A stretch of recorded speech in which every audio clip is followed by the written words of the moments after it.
Hello and welcome to Hosting HR with me, Leon Morley, founder of HR Recruitment Solutions. In this show, we are going to be discussing neurodiversity.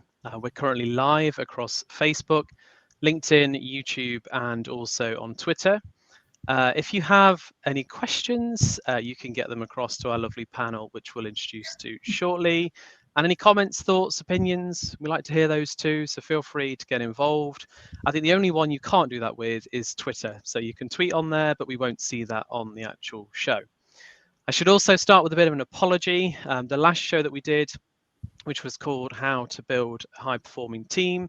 Unfortunately, there was some sort of technical issue with LinkedIn Live. And I do apologize because at the end of the show, I got quite a number of messages from disappointed people that couldn't get on. It was nothing to do with us. I'm not quite sure what happened there, but I just wanted to apologize for anybody that tried to watch that on LinkedIn Live on the last show and missed out. The recording is there on YouTube, so feel free to tune in and find that one for yourself. So let's do some introductions to our panelists, shall we? So Mel, would you like to introduce yourself to our audience? Thanks, Leon. Hi, everyone. My name is Mel Francis. I am an HR professional, a chartered fellow of the CIPD, and I am also a neurodiversity champion. And it's great to be with you and in this great panel tonight. Thanks, Mel. In a first for our show, actually, we've got two people with the same name. So this is going to be potentially quite interesting. So we're just going to go, I think, with the initials of the surname, I think. So shall we go with you, Caroline F?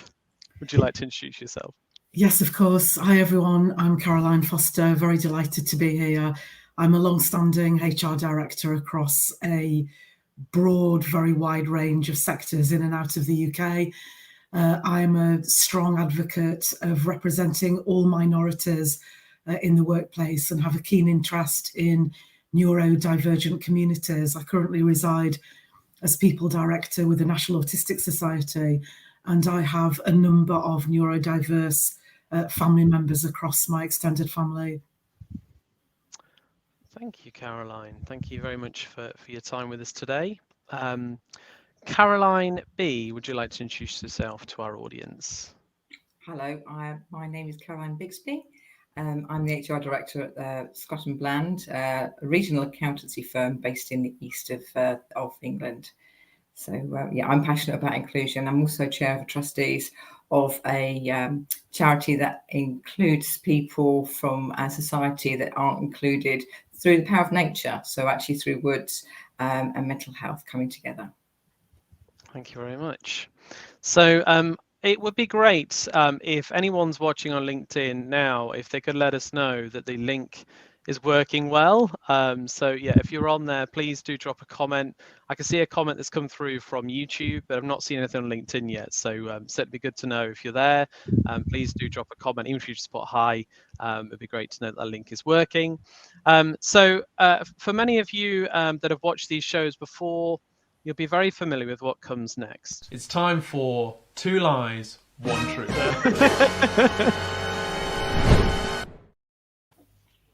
That's right. So this is where we get to know our panelists in a different way. So each of our panelists have prepared 3 facts about themselves, 2 of which are lies and 1 is indeed the truth. And we'll go around and hear those facts shortly. And then what we'll do is at the end of the show, we will all guess as to which is the truth.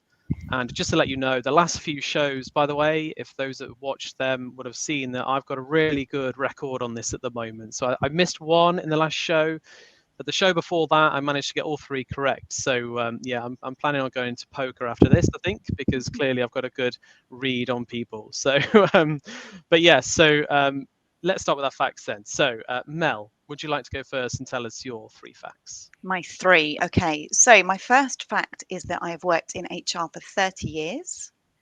My second fact is that I have had brain surgery 10 times. And my third fact is that I have 5 cats.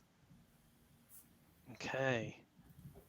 Okay. Have we seen a cat yet? Because I know I've seen cats on this camera, so I know there's definitely one. They're never far away, Leon. No, I'm sure they'll make an appearance, special guest appearance. Absolutely. Caroline F? Yeah, of course. So my 3 facts are, number 1, I was mobbed by a drugs cartel in the Amazon several years ago. Fact number 2, I have swam with dolphins in the South China Sea. And fact number 3, I have visited the orangutan sanctuary in Borneo. So all travel, international travel related. Yeah, I love them. That first one sounds scary. I might have some qualifying questions on that at the end of the show, if it's true. Caroline B, would you like to tell us your 3 facts? Yeah, sure. My 3 facts are: I am diagnosed autistic, I'm diagnosed ADHD, I am diagnosed autistic and ADHD. Interesting. Very on theme. Yeah. Very on theme. I like it. Okay, so those are the 3 facts from each of our panelists. As I say, if you stay to the end of the show, we will do some guessing and find out which one of those facts for each of our panelists is in fact true. So please do stay tuned. It looks like we've got had a couple of comments here. Lee Cassidy, thank you for joining us, Lee. Louise Berry, good to know that LinkedIn's working. And Angela Mortimer, who, I worked for her company previously and is quite an inspiring person in the recruitment space. So nice to see you, Angela. Thank you for joining us. So let's talk a little bit, obviously, around neurodiversity. And I think firstly, we should start to try to understand what we mean when we talk about neurodiversity. So Melanie, I thought perhaps you could help us out in terms of understanding what exactly do we mean by the term neurodiversity. Yeah, great starting point. I think sometimes when we talk about neurodiversity, we have differing views of what we mean. I think my initial understanding was neurodiversity was autism. It isn't. We know that now, or I know that now. So neurodiversity is a phrase that was coined by a sociologist called Judy Singer. She's Australian. She's very much at the forefront of the neurodiversity movement, if you like. And in the same way that the world needs biodiversity, so does it need neurodiversity. The literal translation of neurodiversity is that our neuros, our brain, are diverse. So each of us has a brain that is unique, like your fingerprint is unique to you. If you think about the typical bell curve, I always do that when I'm talking about the bell curve. 80% of us have brains that work in a similar way to each other. So we call that neurotypical. But 20% of us, according to the latest research, have a brain that is neurodivergent. So one brain's neurodivergent, collective brains are neurodiverse when we're talking about the words. I just wouldn't get too hung up on the words though. Just having a conversation about neurodiversity is brilliant. You know, we can all sort the language out later. But what we mean when we say neurodiversity, what goes under that umbrella are several conditions that include dyslexia, which can cause problems with reading, writing and spelling, dyscalculia, which can affect our ability to acquire math skills, developmental coordination disorder or dyspraxia, which can affect our gross and or fine motor coordination, and it could also affect speech. Developmental language disorder, which is a type of speech, language and communication need. Autistic spectrum disorder, which can impact the way that we see and experience the world around us. And attention deficit hyperactivity disorder. And then Tourette syndrome also would be covered under the neurodiversity umbrella. So that's what we're talking about. Excellent. Is there anything for you ladies would like to add, or is that a pretty good explanation, I should say? Yeah, anything to add? No, that's really clear. No? Thank you, Cool. Mel. Excellent. So ahead of the show, I did a poll on LinkedIn, and I just really want to get your guys' take on it, really. So I'll bring that up on screen now. So I asked on LinkedIn if they believe that their organization is embracing neurodiversity. If you're listening to this, you won't see the figures, but I'll tell you what they are. So 32% of people said that yes, they felt their organization was embracing neurodiversity, and 68%, so just over 2/3, didn't believe that their organization was embracing neurodiversity. My question on the back of this question on the poll is whether you're surprised about the answers. So just under 1/3 felt that they weren't, over 2/3 felt that they weren't. Who would like to it'd be great to get all of your views on this. I'm just keen to know. So Caroline B, would you like to go first? Yeah, I think if we went back 12 months or even 24 months, I think it'd be different. I think the last 12 months, there's been a massive increase in awareness. When on LinkedIn, I'm not sure if it's my feed, but actually it's full of neurodiversity and an awareness of it, and people raising awareness. I'd really like to see what that translates to in terms of actions or things that are being put into place, because embracing is, I know it's intentionally wide, but actually what does that actually mean? So that's my take on it. Okay. Caroline F. I'm surprised and not surprised. So I'm not surprised that there is underrepresentation in organisations not embracing neurodiversity, and I'm surprised that the figure of 32% that declared yes is as high as it is, because there are some very serious statistics behind this discussion, in that a significantly high proportion of neurodivergent people are either unemployed throughout their lives or they are underemployed.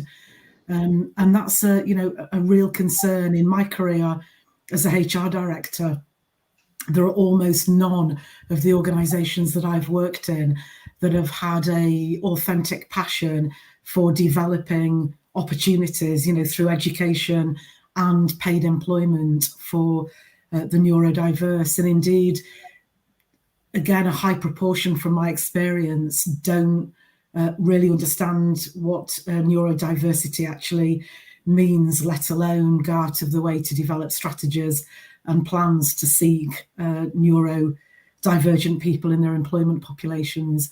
So there is a lot of work to be done and opportunities ahead of us to be able to very significantly change these really troubling statistics that UK organisations are simply not doing enough to offer long-term remunerated opportunities for the neurodiverse. Mel? Yeah, I'm actually quite encouraged by the 32%, I have to say. Like Caroline B, if we'd have gone back, these would have been different numbers. And I think what we can all feel and what we're really sensing, and from what we're involved in, there's a real movement happening. And I think that the movement is, the word embracing might have kind of thrown people one way or the other. I think what we're seeing in the movement is there's a definite move to increase awareness and have a better appreciation of what neurodiversity is, because it can be really confusing. What is it and what are we talking about? And then once people understand it, they go, okay, now I get it. And actually in the HR community, we know we're all involved in raising awareness amongst our peers, which is great, because we've got a real opportunity as HR professionals to make a genuine difference for neurodiverse talent within our organisations through being much more neuro-inclusive. But for us, we have to start somewhere. As HR professionals, we do not have a massive awareness of everything in our sphere. So the fact that we're at 32% who are embracing, I find really positively encouraging, because it will only go up, I'm sure. Yeah, I agree. I was very similar to you, really. I was encouraged by it. And I felt that a lot of people that would have answered that would have probably been in the HR profession. Most of my network is HR people, right? So they're going to be the ones that probably are thinking about it. They're probably the ones that are, pushing initiatives and the agenda. I think if you asked perhaps a more broader sphere of employees in organizations, whether they would feel the same, I don't know. Like if you were talking to, I don't know, an engineer, or if you're talking to somebody in marketing or finance or something like that, would they all think the same? I don't know. Sometimes it's likely that HR will be the first to make that impact. That's why HR is so great, right? Because we can be those sort of moral champions, and we can make a difference in terms of the organization and everything else. So yeah, I was quite encouraged as well. It'd be interesting to ask a neurodivergent population, yes, whether they feel that their organisation is embracing or making a difference for them. Yeah. that might be quite a different result, I would Yeah. say. But yeah, I think it's good. And I suspect that Caroline F, you'll have some data, certainly from the autism space. I don't know if you have it to hand, but that whether they feel that they're getting the opportunities in the workplace or not. Do you know anything off Yes. the top of your head on that? So the charity that I work for actively and works with autism-friendly organisations. So those employers that want to go out of the way to create opportunities for autistic adults. I don't have kind of live data to hand, but we know from recent research that just under 22% of autistic adults are in some type of paid employment, that's full-time and part-time, and 16% of autistic adults are in longer-term permanent employment.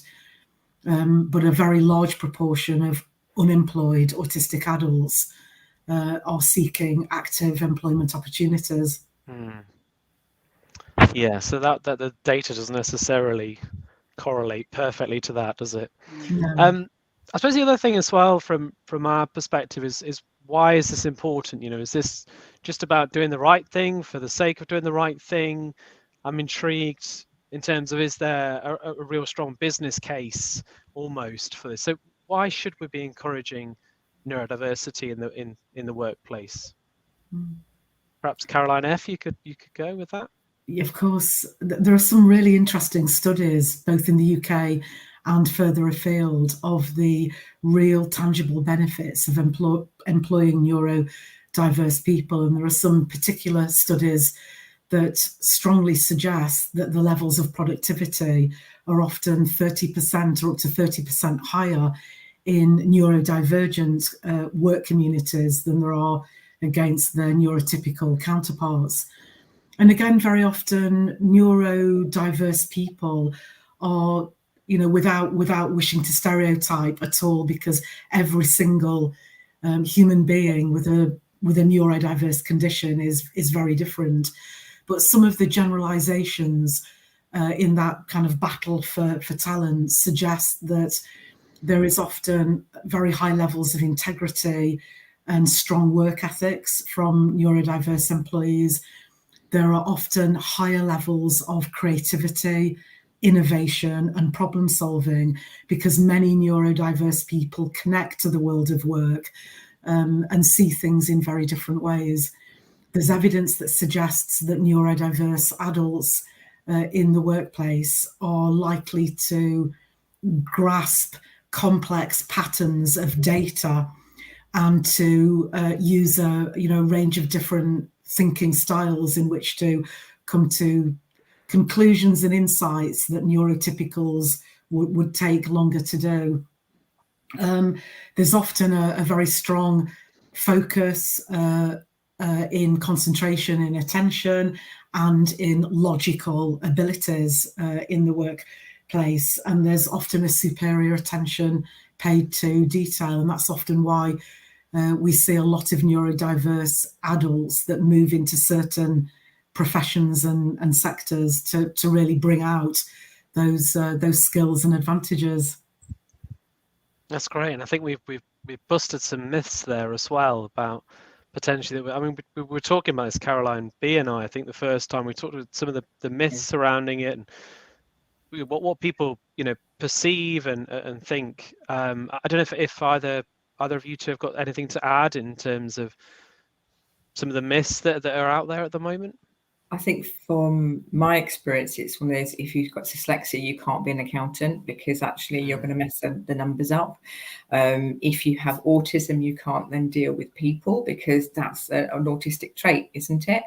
If you've got ADHD, you can be bouncing around and you're not going to be able to complete things because that's what happens, isn't it? You get distracted quite a bit, don't you?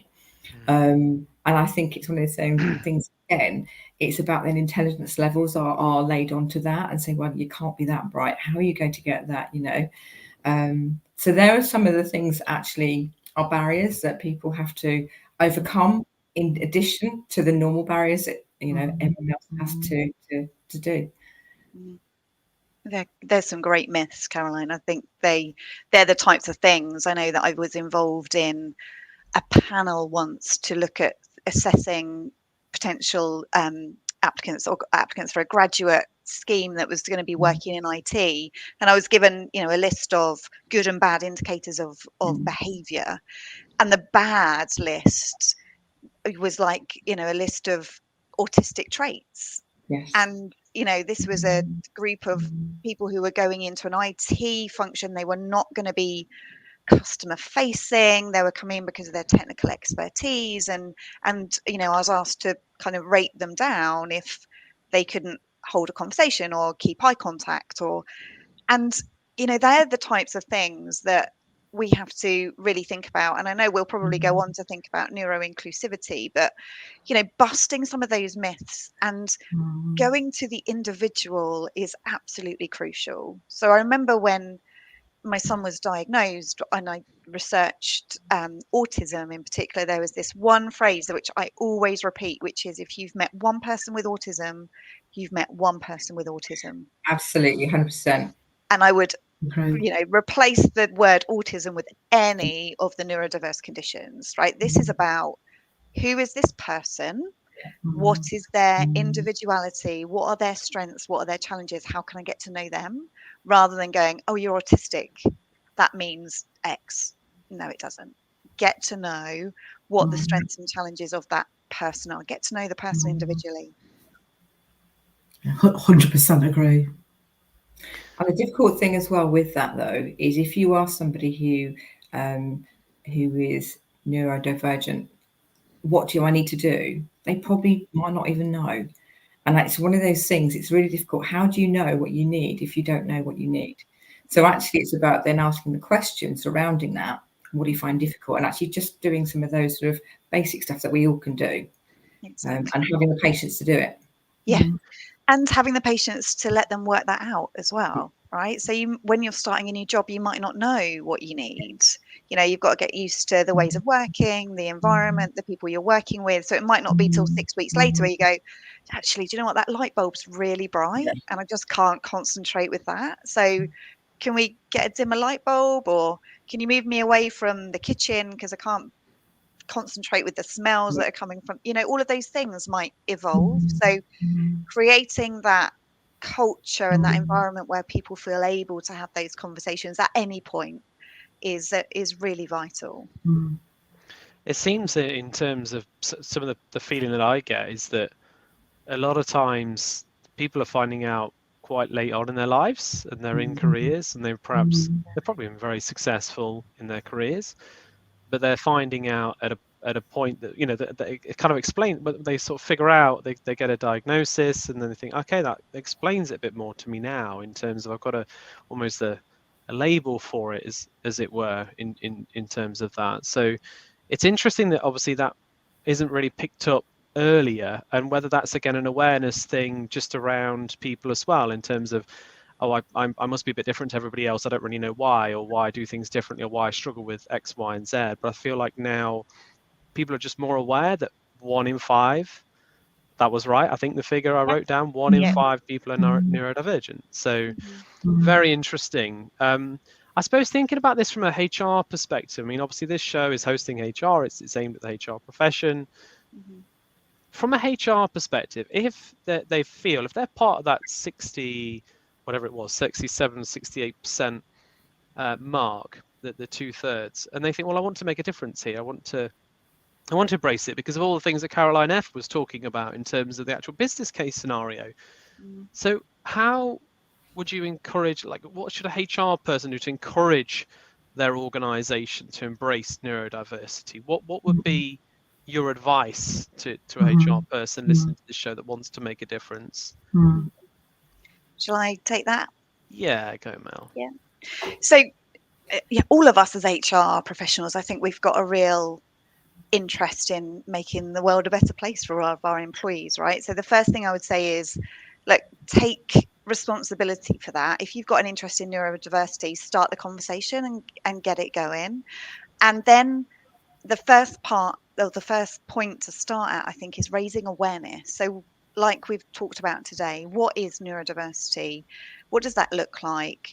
How is that playing out for people. If you have people in your organisation who are neurodivergent and are willing to talk about it, ask them to talk about their personal story. There's nothing more powerful than storytelling and bringing that to life. So you can go, oh gosh, I didn't know Leon was, you know, ADHD or had autism or whatever. My gosh, you know, that's great. And you can start to actually get a better appreciation of neurodiversity, because unfortunately there is still stigma attached, which is just misguided because we have such outdated ideas of and understanding of neurodiversity. You know, still people say to me, oh, that's autism, that's like Rain Man. I'm like, oh my god, Rain Man was made when 1980 something. You know, that's our understanding has evolved so much, as has by the way the diagnostic. So what you're saying about people being diagnosed later in life, Leon, is because not only has our understanding evolved, so have our diagnostics. So the diagnostics for autism and ADHD were created based on our observation of boys predominantly. And now we know so much more about it, which is why we see so many more girls and women being diagnosed with ADHD, sometimes later in life. We also know now that these conditions are genetic. So like our eye colour, these are running through our family. So if we have children who are diagnosed, it's likely they have parents, grandparents, etc., who are also neurodivergent. And so, sorry, I've gone off on a bit, but you know, our responsibility as HR professionals is really to bring this to the fore, in the same way that any of our diversity and inclusion initiatives really need to be led by us, because who else is going to do that? So this is our responsibility, our opportunity. And I think, you know, if you haven't got the awareness of neurodiversity, then I would take some of your D&I budget and bring somebody in who does, and help you on that journey to start to map out what that might look like for you. Thanks, Mel. I just want to go to some of the comments we've had. So Jennifer Sargent said awareness wasn't around when she was younger. Certainly in the last 10 years that have seen awareness increase in school and at work. And talking about the support that she's been getting. So Jennifer wrote a blog actually on this particular topic, which I shared on my LinkedIn feed, and is on our website, recruitmentsolutions.com. So if you'd like to go and read that blog by Jennifer, it's well written, really, really useful, very similar, obviously, things to what we're talking about today. So please do go and check that out. We've also had a question come through from Louise Berry, and I'm going to throw this at you, Caroline B, I think. So she said, can you share how you're raising awareness around this within your business? And I think obviously you've got a very good case study, which obviously I know has been recognised as well for your work on this. So perhaps you can tell us a bit more about what you've been doing at Scruton Bland in terms of to answer Louise's question. Yeah, sure. And I know Louise, so thanks, Louise. What we've done is actually looked at our competency framework. We put a competency framework, which is the behaviour-led competency framework, in place, but actually looked at it from a lens of neurodiversity and how we can make that inclusive, and not do competency framework and then over here make some adjustments for it for everybody else, you know, those people that who need it. So actually most of the people in our organisation don't actually know it's friendly, don't know it's actually open, they don't need to know, why should they?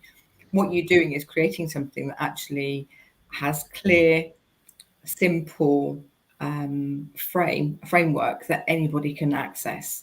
And then it's about the communication methods, and it's the types of communication methods that you use. So you use lots of different types of methods. So you don't just do one or another. And you can continuously repeat that method, those methods in different ways. And it's about the language you use as well, and simplifying the language, but not dumbing it down, because there's this thing about actually dumb down the language, but you don't have to. It's how it's presented, how it's actually sold. It's a storytelling. And actually, if you know where you're going, you can actually understand the journey you're going to get there. And that's true of all of us. I think if we do a storytelling, and actually as long as we know where we're going, we'll keep going with you. So we put this all together. I mean, it took about 18 months to put this into place in totality. We've taken away appraisals, because appraisals are a little bit clunky, to be fair, aren't they? It's one of those things, you dust it off, and 6 months down the road, you look at these set of objectives that you might or might not have done, and you look backwards about, oh, well done. And then you look forward about the next 6 months about the objectives you're doing. But actually, it's not an active document. It's got nothing to do with your development, because you might have a list of training needs analysis you put into a spreadsheet, and it goes off to an HR administrator who puts some courses on, and that's what you do. But it's not a tailored approach. So what we did is a tailored approach, very, very much individualized, from when people come in to the organization, including the recruitment process, all the way through until they leave. And it's part of their development program. So what we identify is what the role looks like and feels like in terms of behavior. The skills go along with that. I work in a regulated organization in terms of accountancy. It's relatively easy to do that. So we put those together and we have conversations. And we have those conversations about how they rate themselves in terms of behaviours, and what examples in their work they can actually display that. And then it's a conversation about agreeing, okay, where are the gaps? And you put then together a development plan for them. And it's a live development, it's theirs. They have to own it. This is their opportunity to develop where they want to. We have some people say, well, actually, that person doesn't want to be developed. They've only got 2 years left. Well, okay. If we go back 2 years, global pandemic, what skills do we have then that we actually learned over the last couple of years that we need now just to stay still? Not even going, I'm not talking about promotion here, but just to actually be able to manage our workload. The tech has changed, the whole environment's changed. And actually, I'm not going to give it away, but clearly I've got some sort of neurodivergent trait, at least one. So for me, it's actually being honest with people coming in. So we have student evenings, and I'll actually tell them that I have X, Y, and Z. And actually, it's okay. It's totally embraced. And everybody who's different, what we can do is support you with a tailored approach. But it's the same tailored approach to somebody who is neurotypical. So actually, we're not discriminating against anybody. It's a very inclusive way of doing it. And we've done that. We actually got to the finalists of the CIPD SME Awards this year, which was a really, really proud moment. But it's one of those things where it's great to have the recognition, but I'd like to see other people embrace that approach. And it's not difficult. It's just something, if you don't want to start, give us a shout. I'll give you a couple of hints on how to do things. But if you think about it, just keep it simple. That's great. That is great. It's great to hear. And I think obviously Mel talked about one person with autism, and everyone's individual, right? So that sounds like, what motivated you? Was it your kind of own sort of personal experience? What kind of, because it's got a new thing obviously that you obviously looked at. Basic HR basics, because what you try to do with objectives is get people to understand how they contribute and how they make the top stuff go. We have these big goals up here, but how can I as an individual influence that? And it's about actually having that really simplistic version of, actually, if I do this, then that contributes to that, and actually feeling belonging, feeling part of it, feeling actually I can make a difference. And that's really empowering for people, no matter who they are. That's just empowering.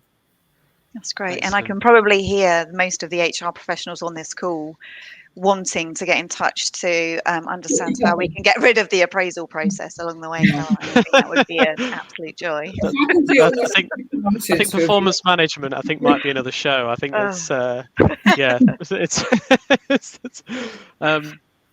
it's really interesting that. So obviously that's a really good example. I'm thinking, Caroline F. and Mel, that you obviously working with other organisations and aware of other organisations in terms of what they're doing. I'm wondering if there's other examples of things that you can share about some of the ways that other organisations are embracing, to use the word, neurodiversity. I don't know, Caroline F., do you want to go first? Yes, of course. So there are a couple of things which I think are really important to consider. The first is in the candidate sourcing, candidate search strategy, and that's firstly to avoid algorithms through applicant tracking if possible, because again, there's a lot of empirical evidence out there that neurodiverse adults will often apply for hundreds and hundreds and hundreds of job applications and face rejection. So adapting screening methods that perhaps are more encouraging of anonymized applications through, addressing some key questions around what's important during that screening process, as an example, or questions about the job and how they would address some of the challenges in the role are perhaps better through anonymized recruitment platforms than typical algorithms in applicant tracking systems. Other things include providing neurodiverse candidates with the full set of interview questions and a illustration of the types of responses that an interview panel or hiring manager would be seeking. And that's incredibly important to do as part of those accommodations, even before a selection choice is made.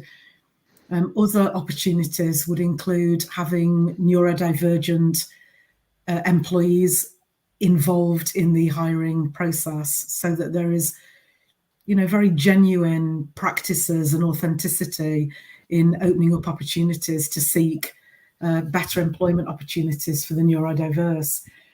Other things include recruitment, training and educating hiring managers to support neurodivergent candidates, because there's often a lot of misunderstanding. We've talked about some of the myths that are very wrongly associated with neurodiverse communities. Also to develop neurodiversity partnerships and investigate best practice through related charities. The National Autistic Society in particular have incredible sources of knowledge for employers in this country. And also, from my experience, it's very often minorities representing minorities. We know that doing this type of work is good practice in HR, but often that passion, that insight, that deeper commitment to the purpose and the cause is experienced through other neurodivergent people. So to use that storyboarding and that sharing that I think Mel talked about earlier, to rethink qualifications and certain expectations and criteria in job descriptions that will enable expectations to be more flexible and more agile,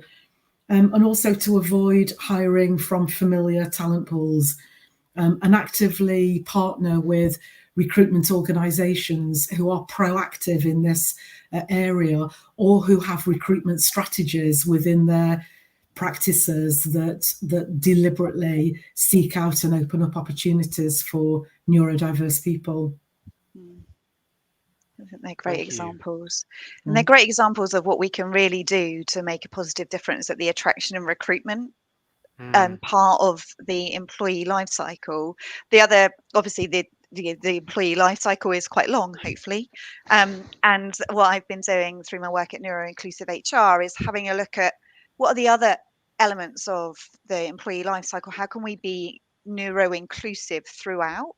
And I think the thing that really strikes me is the opportunity around employee relations in particular. So, this is not all sweetness and light. There are issues that arise through working within a neurodiverse team, through, typically what we've done in the past, if we've really focused our recruitment efforts on finding people that can fit within our team. And what does fit mean? It means they look like us, they act like us, they talk in the same way as us, etc. And what we're encouraging is that we actively come away from that and say, actually, you don't want a team of people who think and act in the same way. You want people who think and act differently, because that's where your creativity and your different ways of doing things is really going to come to the fore.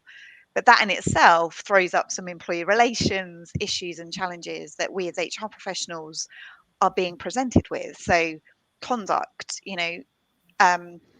and relationships and communication and absence and liaising with our occupational health providers who may not even know what they should be looking for in the occupational health referrals. So knowing what questions to ask our occupational health professionals is also really crucial. So, we've got at every stage of the employee life cycle, we've got opportunities to really enable our neurodiverse talent to thrive, but that requires us to have more knowledge and be asking the right things as well.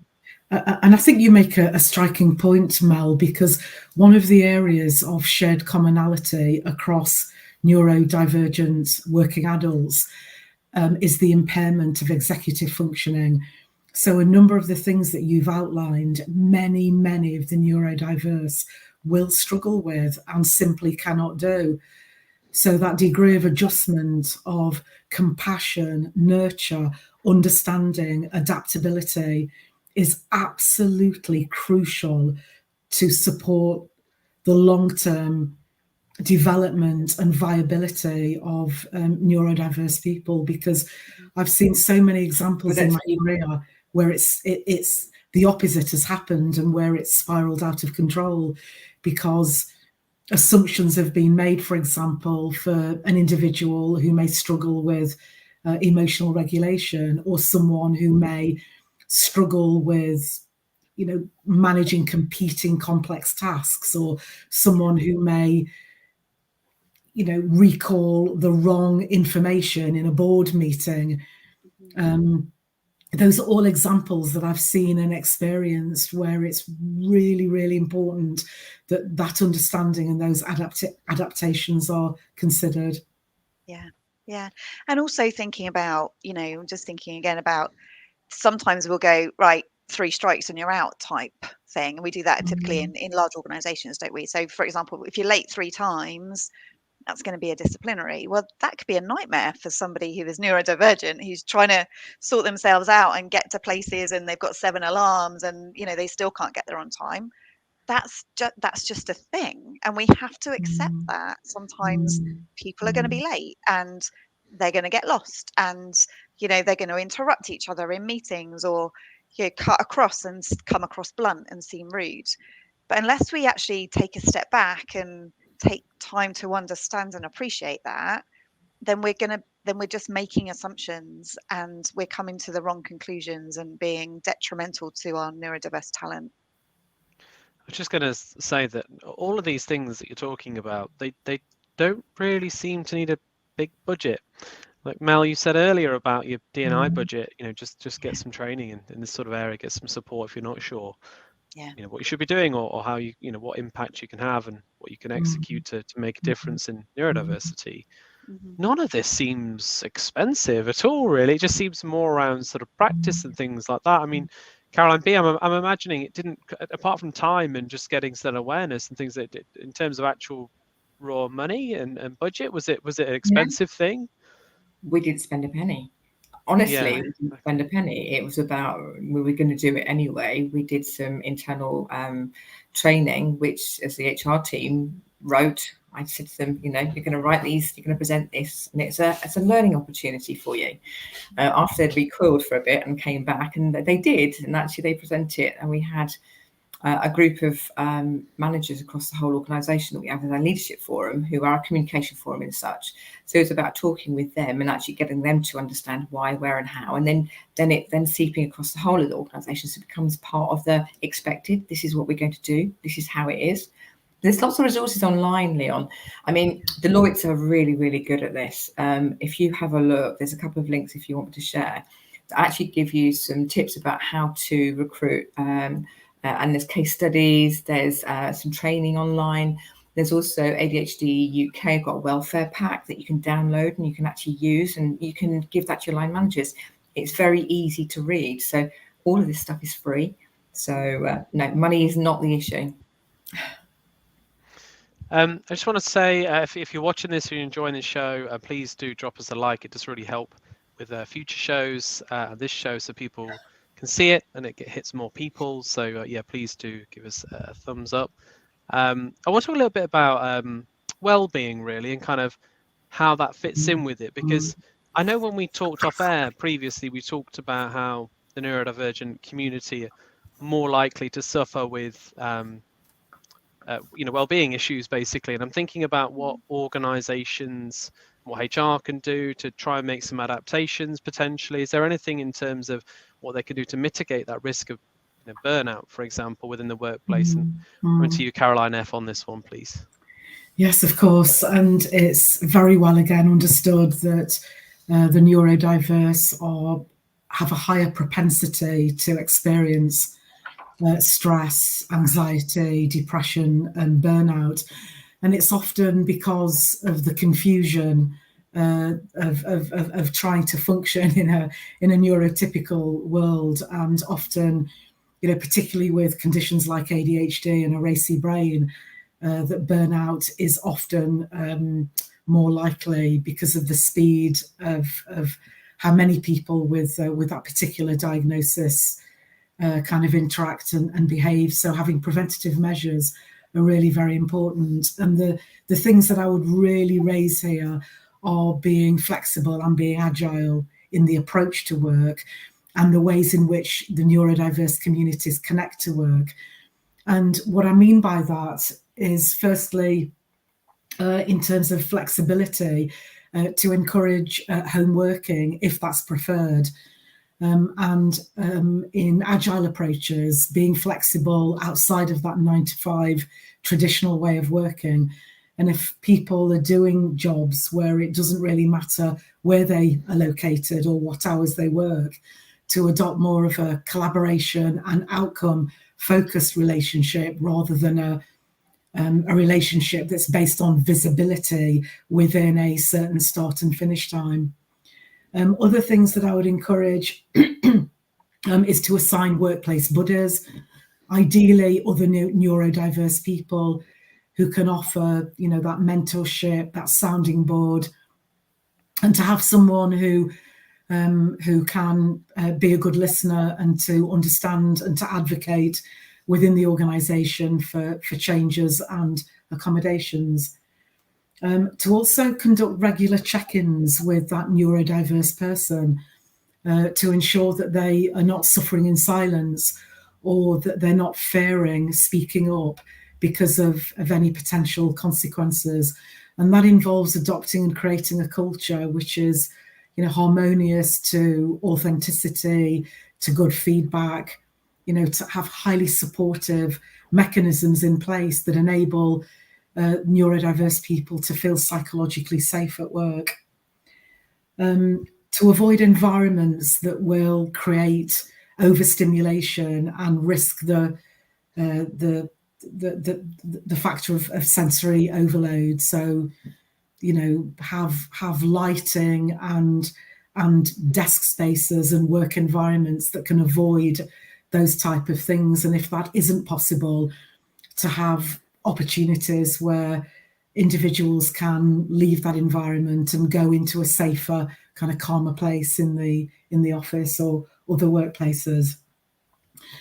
Also to have real conversations, between a manager and an employee that has a neurodiverse condition, to understand and explore the strengths and the developments and all of the wonderful skills that so many neurodiverse people bring to the workplace, but at the same time to understand some of the weak spots and the areas of vulnerability and build a backup plan so that one can avoid undue stress or anxiety. To also be really clear and concise in communications, of using phrases such as I understand you mean X, Y, and Z. So play back. And if you're a manager managing someone with a neurodiverse condition, and ideally drop a note of what's been agreed in the conversation and the plan in a short email. And to generally be open, supportive, and friendly in day-to-day working relationships. I mean, a lot of these you would hope would be pretty, for everybody, right? A lot of the things are the same, in a lot of ways. It's not necessarily making huge differences. I don't think if you're a ethical organization employer, you would hope that a lot of those things, would be in place for everybody, not just the neurodiverse community and things. But obviously there's some bits in there you talked about as well. Did either of you have anything you wanted to add to that? Yeah, please. I would just add, I think what's really important, Caroline, building on everything that you've just said, is creating a culture where we normalize this conversation. You know, it's not unusual for people to go, oh, I've got ADHD or I've got autism, or because, you know, we're bringing ourselves to the workplace and we're able to start talking about this. You know, I may have a neurodivergent condition. This is what it means. But what we're saying is, this is me. These are my particular areas of expertise. These are my strengths. These are my challenges. You know, that should just be a normal part of the conversation. But what we're doing now is we're adding in these extra elements. But what's helping is that it's dispelling some of those myths and helping us to be a truly inclusive, you know, team culture, etc. So by continuing to share our neurodivergence, our knowledge of neurodiversity, what we are doing as HR professionals is really helping so many to be able to do that within their own organizations and their cultures. And that's a great thing about you, Caroline B.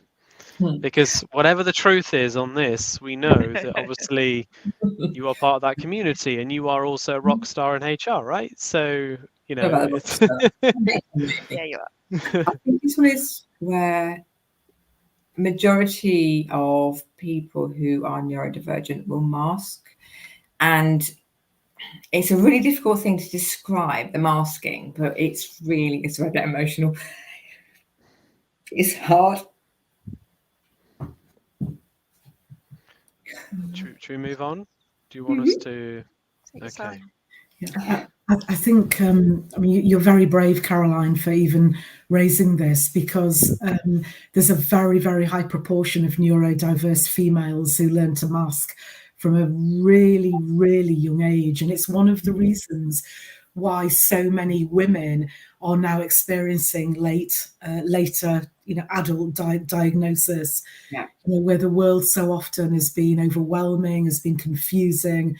Things just haven't added up or made sense.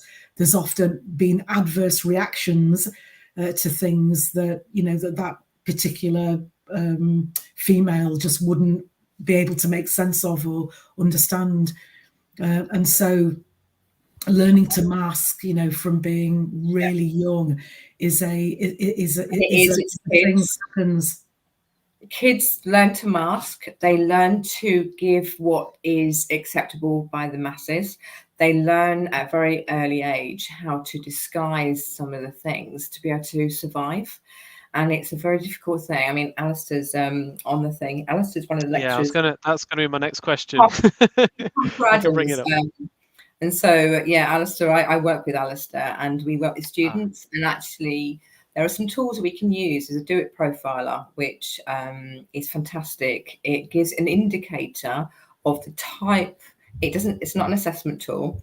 It's an indicator of preferred styles, and it may give an indicator of different aspects of being neurodivergent, but it gives some support for the managers and the teams around them about what is needed, what is required for that person. That person then has an awareness of actually where some of their traits are, where their strengths are, and it's a positive thing.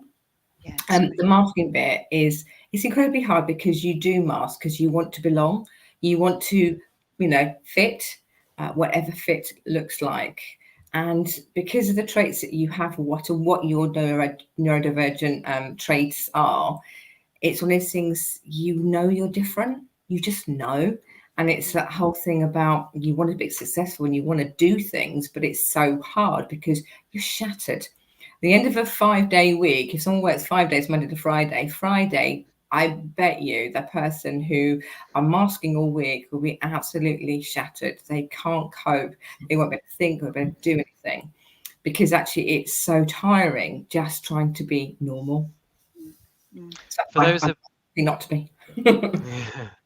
Thanks, Caroline. I mean, for those who are listening to this on the podcast recording, you won't see the question, but Alistair Boots said basically he works with small businesses employing students, frequently farmers, vets, and other rural businesses, and he was interested to know how to support them in starting an understanding of neurodiversity. No HR departments, no D&I budget, and obviously Caroline. I don't know whether you two have anything to add, Mel, Caroline, F, in terms of to Alistair's point. Yeah, I would, Alistair, there is so much information out there. So Caroline's mentioned quite a lot of them. I would also just add in ADHD Foundation, who are a brilliant neurodiversity charity, obviously with a focus on ADHD, but a lot of their resources are related to neurodiversity more broadly. Follow us on LinkedIn. I'm sure we will be sharing loads of stuff. If you go to my LinkedIn, I've got some awareness sessions that have been recorded that I've shared on my LinkedIn page as well. Please help yourself to that. There is one that I did for Every Mind at Work, which is a brilliant mental health organisation that's led by Paul McGregor. If you go to Every Mind at Work's website, they've also got some free downloadable resources that we pulled together to complement that session as well. So and also get in touch with us. You know, we are part of this HR community here championing neurodiversity across all of us. So we are really happy to help as well. For those who've watched Hosting HR for a while, remember Paul McGregor was on here as well. So he's a previous panelist. Yeah, That's back great. I He's think a great in guy. May, April last year or something like that. One of the earlier shows that we did. So yeah, he's great, and the work they do there is fantastic. Just on resources, Caroline F, I'm assuming National Autistic Society have quite a range of resources. Are they widely available to people to get? Or? Huge amount of resources. If Alistair connects on our website, you will find tons and tons and tons of information and resources available at your fingertips that can help. But I echo what Mel has just said, to also for Alistair to seek advocates and volunteers.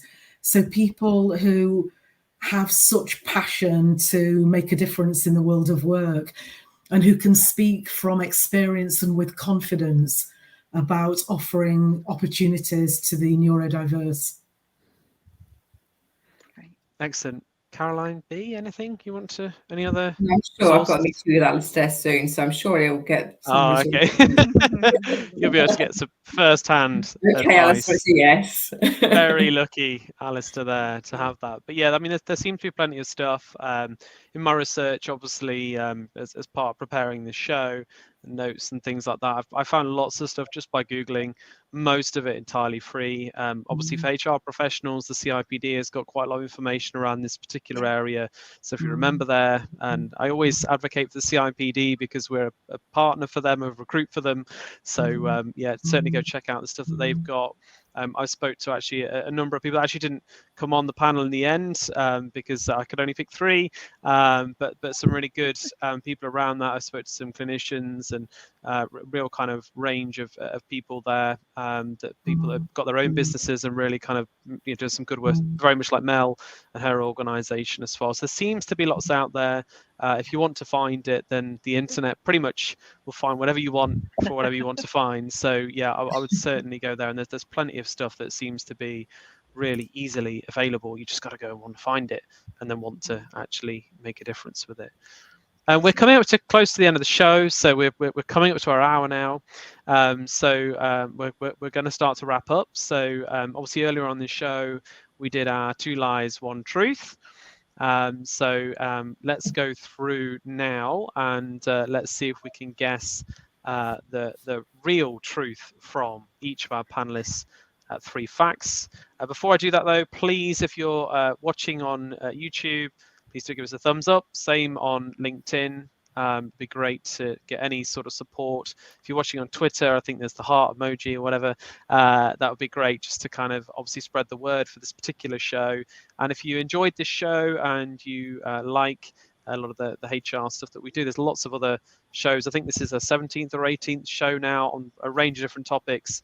So please do feel free to go check out some of the others. And there's lots of useful, interesting, hopefully insightful content there for you, which is all again absolutely free to anybody there. So 2 lies, 1 truth. So I can't remember, did we start with you, Mel? I think we did. Yeah, go on, remind us your 3 facts, please. Okay, so my first fact was I've worked in HR for 30 years. My second is that I have had brain surgery 10 times, and my third is that I have 5 cats. Okay. You're doing some kind of Darren Brown type Yeah, thing no, now. I'm just trying to work it. I'm a little bit sneaky because obviously I probably know every panelist better than the other panelists in the show, so I've always got a bit of background intel, which is probably why my rate is so good. Caroline B, which do you think is the truth out of those three? Middle one. I'd be very tempted to say Really? 5 cats, but I don't think that's the one. And although you only look 26, Mel, I will go for 30 years in HR.